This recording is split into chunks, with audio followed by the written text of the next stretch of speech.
Masih mengenai faktur pajak berbentuk elektronik, update peraturan terbaru yang keenam, yaitu pihak yang berhak menandatangani e-faktur itu ditunjuk oleh atau dengan admin. Jadi yang berhak menandatangani menggunakan QR itu adalah admin. Jadi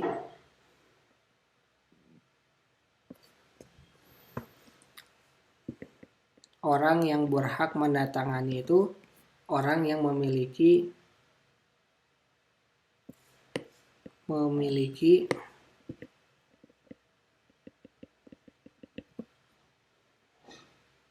password.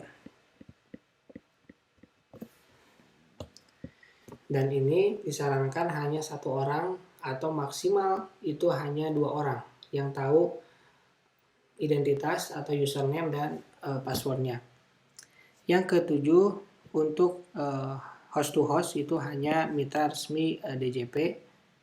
Kalau dulu mungkin semuanya ya bisa. Yang kedelapan, ini yang menjadi lebih yang baru, yaitu upload paling lambat tanggal 15 itu untuk e-faktur ya.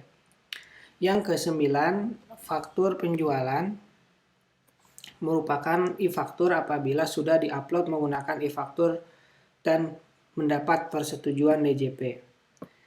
Kalau belum ada persetujuan DJP sebenarnya udah nggak bisa lagi di download ya untuk diserahkan kepada lawan transaksi.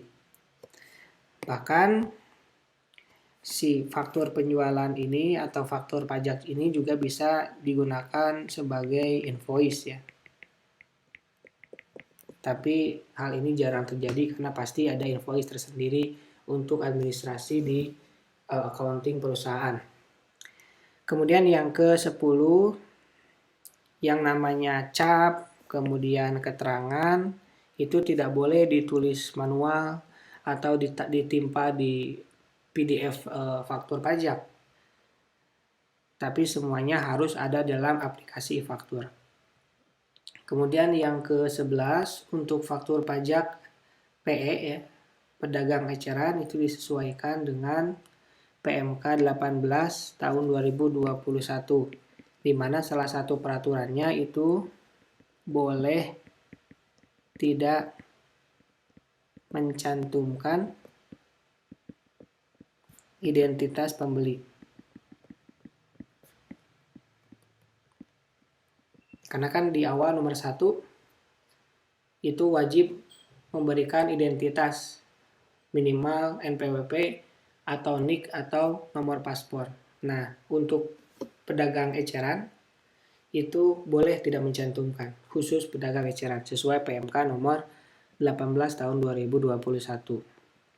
Kemudian ini juga termasuk ke dalam perencanaan pajak ya.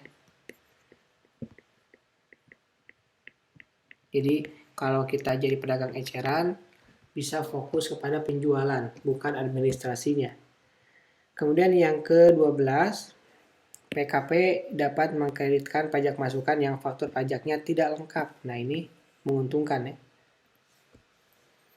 Tapi ingat apa penyebabnya. Kalau kesalahannya itu berasal dari PKP penjual, maka itu diperbolehkan. Tapi misalkan karena kita tidak menyerahkan identitas kita sebagai pembeli, nah itu bukan salah PKP penjual, tapi salah kita yang tidak menyerahkan informasi yang lengkap.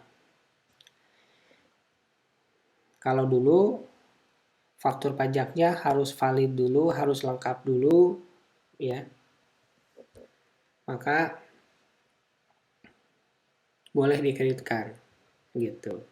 Tapi mungkin ini juga kecil kemungkinannya karena menggunakan e-faktur, jadi ketika e-faktur itu sudah valid, baru bisa di-download dan kemudian diserahkan. Kalau belum, berupa draft nggak bisa. Seperti itu. Kemudian yang ke-13, faktur pajak gabungan tidak bisa dibuat atas penyerahan barang atau jasa kena pajak yang mendapat fasilitas tidak dipungut dari kawasan tertentu atau tempat tertentu. Seperti misalkan di kawasan berikat atau kawasan-kawasan tertentu yang membebaskan PPN, maka tidak bisa digabungkan antara yang boleh dipungut dan yang tidak boleh dipungut. Kemudian ada juga yang nomor 14, transaksi yang tidak perlu dibuat e-faktur kalau dia berada di kawasan bebas. Nah, ini juga termasuk ke dalam perencanaan pajak. Jadi kalau misalkan kita nggak mau kena PPN, maka kita harus berada di kawasan tertentu yang lebih lanjut diatur oleh peraturan yang lain. Kemudian yang ke-15, ini memperbolehkan membuat faktur pajak kertas apabila tidak memungkinkan. Meskipun misalkan di daerah terpencil disiasati dengan datang ke KPP untuk dibuatkan faktur pajak, tapi ternyata untuk aturan yang terbaru sekarang itu boleh untuk membuat faktur pajak berupa faktur pajak kertas yang bukan elektronik. Nah, itu pembahasan sedikit mengenai faktur pajak elektronik dan juga peraturan yang terbaru.